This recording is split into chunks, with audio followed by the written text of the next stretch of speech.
desde el sur. Hablemos de Ciencia, el programa que hacemos por Argentina para todos los amantes de la ciencia de habla hispana.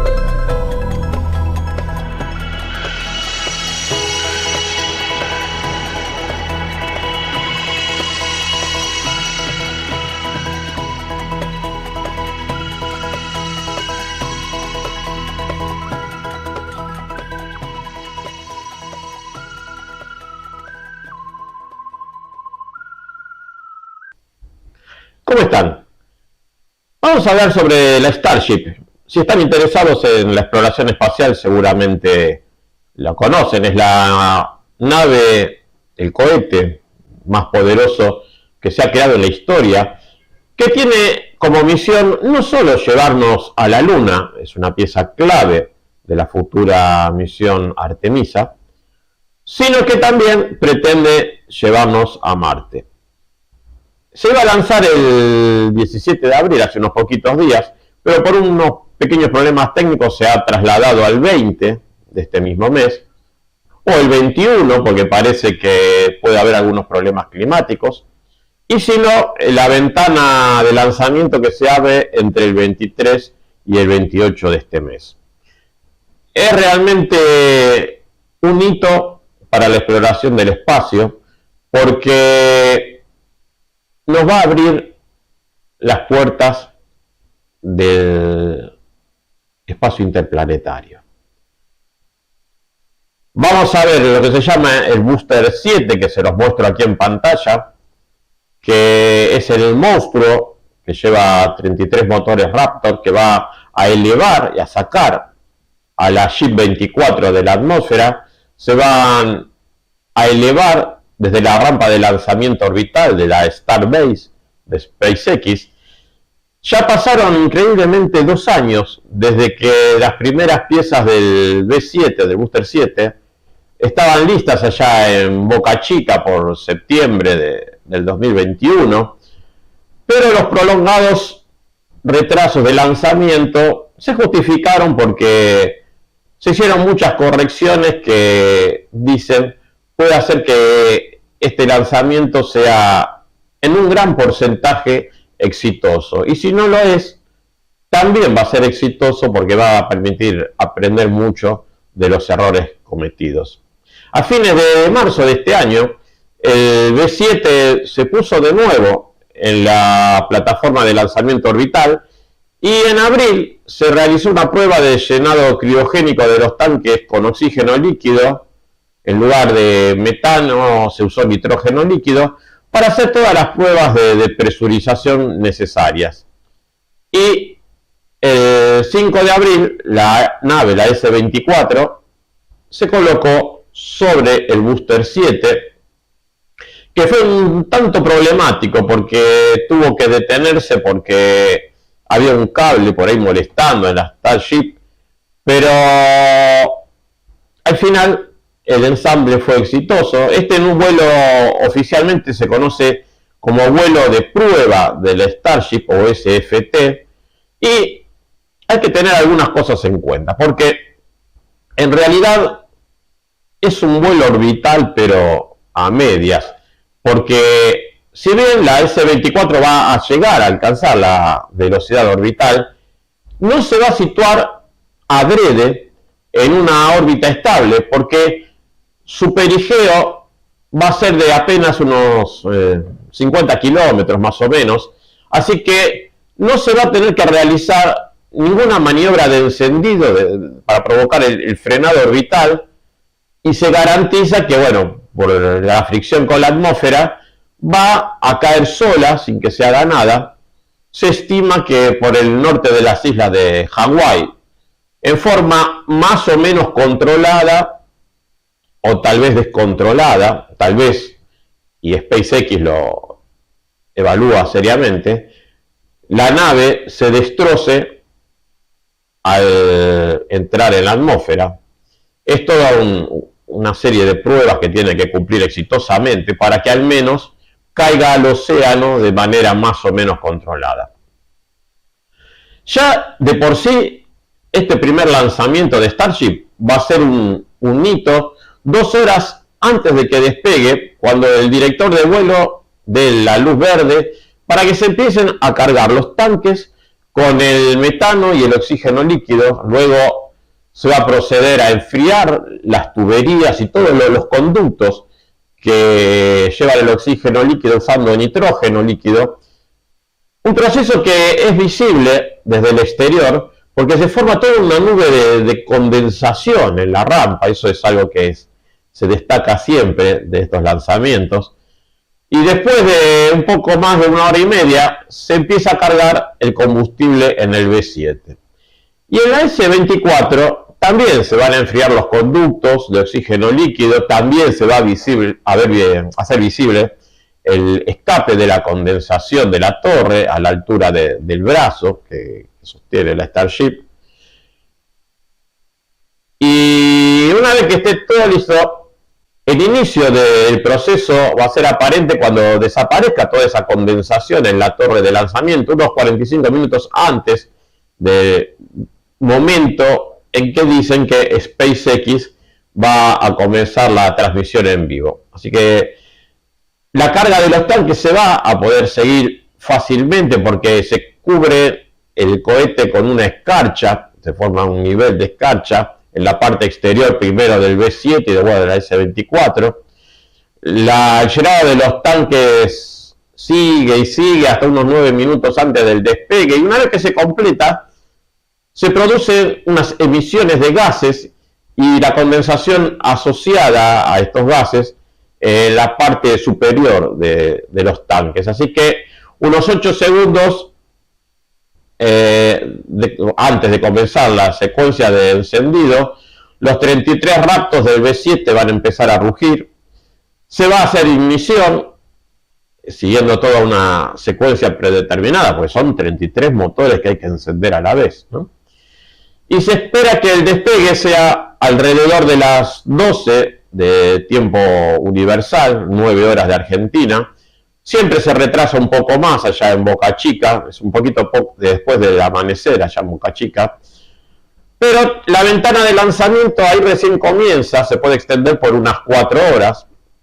Recién cuando los 33 motores Raptor alcancen el 90% de la potencia, generando más de 7.000 toneladas de empuje, las 20 abrazaderas que sostienen al B-7, digamos, a la rampa, a la torre de lanzamiento, se empiezan a liberar, se empiezan a replegar, y así que el conjunto del B-7 y el S-24, que en total miden 119 metros de altura y 9 metros de diámetro, va a comenzar a ascender majestuosamente sobre el cielo de Texas, unas 5.000 toneladas de masa de despegue.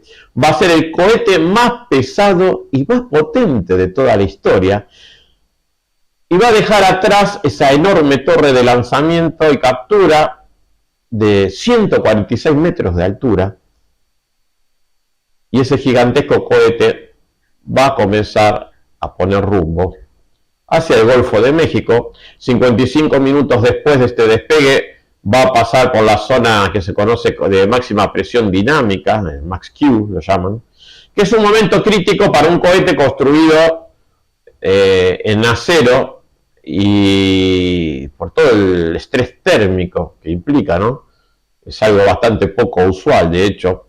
Y después de unos casi 3 minutos, los 33 motores del Super Heavy y del B-7 se van a apagar.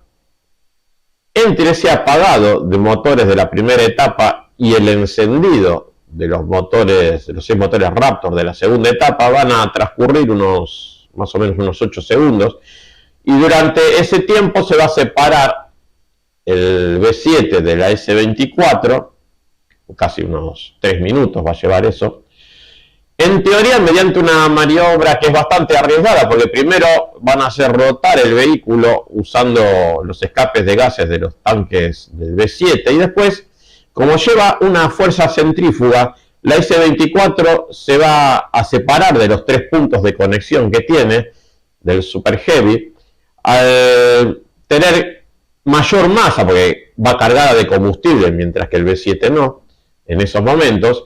La velocidad de rotación del S-24 va a ser menor que la del B-7 y los tanques del S-24, al estar llenos de propelente y con toda la masa que lleva encima, y el B-7 casi vacíos, hacen que la inercia los libere a los dos, ¿eh?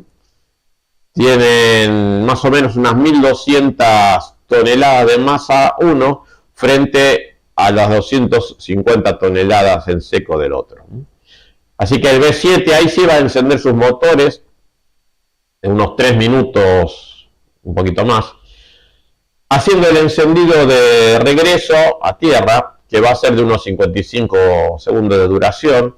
No se va a tratar de recuperar el Super Heavy, pero se va a probar de hacer un amerizaje suave en el océano, que es diferente de la que se hace con el Falcon 9, porque el Super Heavy no necesita efectuar un encendido de reentrada después del encendido de regreso. Y 17 minutos y 40 segundos después va a producirse ese comienzo de aterrizaje de unos 23 segundos de duración con los 3 motores Raptor centrales, que en esta ocasión no va a haber captura por parte de la torre, porque van a ensayar técnicas de maniobra que en misiones posteriores van a ser las que permitan que el Super Heavy sea capturado, ¿no? Abrazado por los brazos de lo que se llama el Mechazilla, ¿no? Usando ese monstruo robótico enorme que va a capturarlo en vuelo.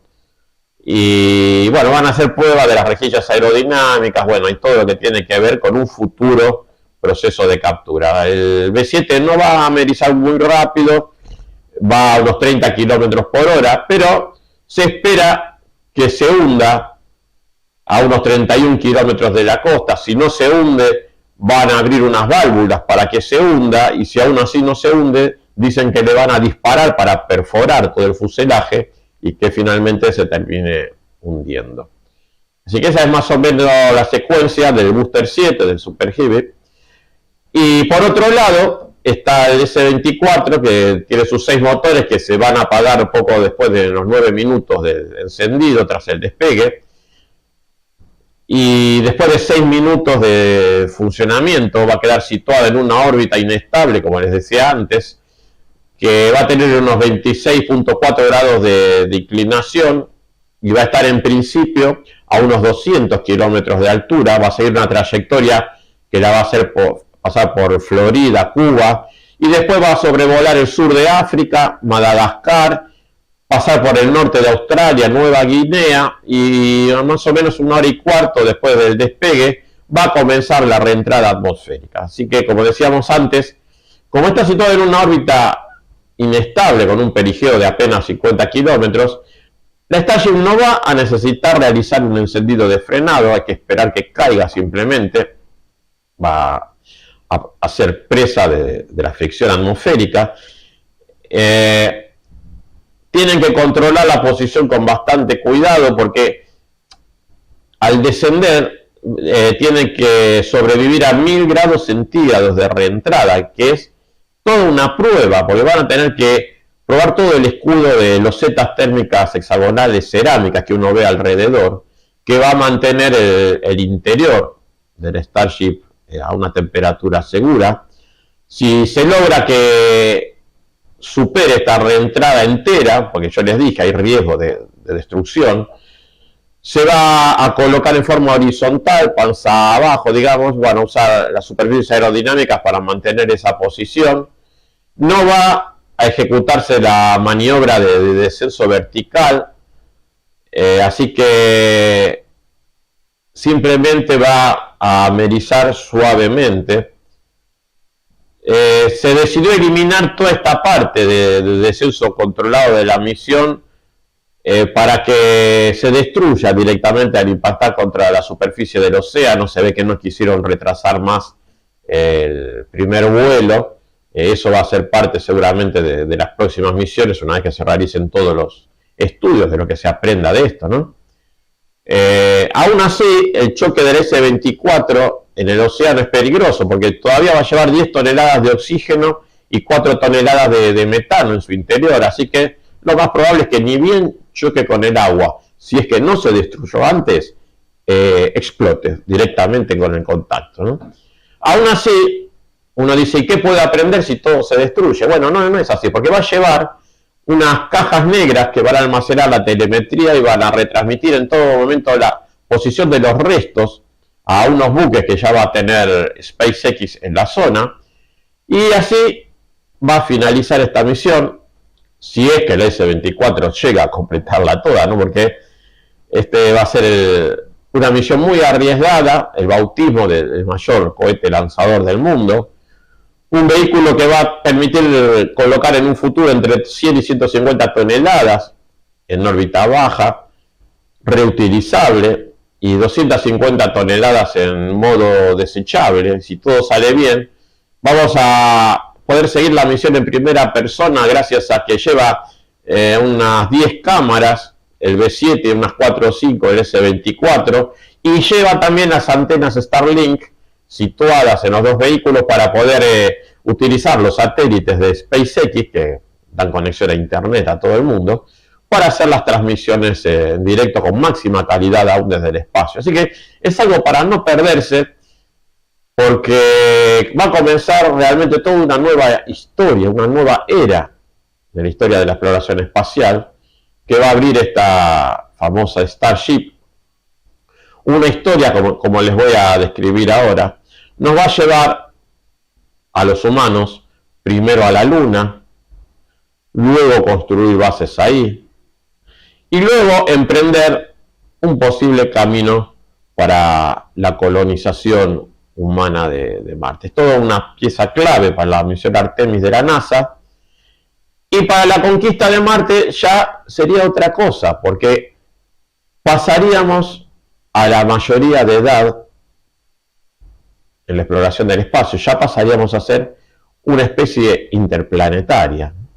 Y ahí creo yo que va a cambiar mucho toda la historia de la humanidad, ¿no? Porque tal vez nos emprendamos en la mayor aventura que el ser humano puede haber planteado.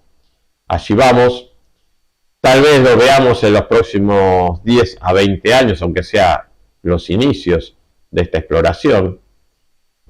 Promete bien, esperemos que SpaceX siga con este ritmo de progresos, y bueno, desde aquí, Hablemos de Ciencia, nos vamos a seguir informando permanentemente sobre toda la evolución de esta misión y otras, sobre la exploración del espacio, y sobre todo lo que tiene que ver con la tecnología espacial. Así que, bueno, los espero en este canal.